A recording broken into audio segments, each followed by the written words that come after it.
High বন্ধুরা, কেমন আছো? নিশ্চয়ই ভালো। পুজোর কাজে নিশ্চয়ই ব্যস্ত আছো, আমিও তাই।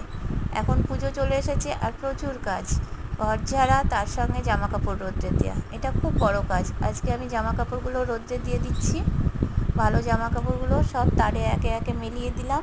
প্রচুর রোদ, শরতের আকাশ, সুন্দর আকাশ, ঝলমলে রোদ, তাই ভাবলাম আজকের দিনটা কাজে লাগাতেই হবে।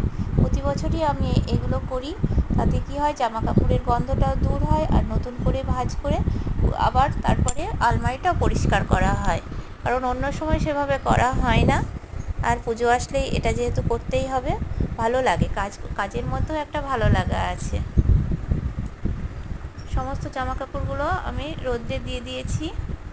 এইভাবে আমি আলগা করে দিই, তাহলে ভেতরের গন্ধটা চলে যায়। খুব বেশি সময় আমি রোদ্রে দিই না, 10-15 মিনিট মতন দিই। তারপরেই ঠান্ডা করে ভাঁজ করে আমি আলমারির মধ্যে আবার ভরে দিই আর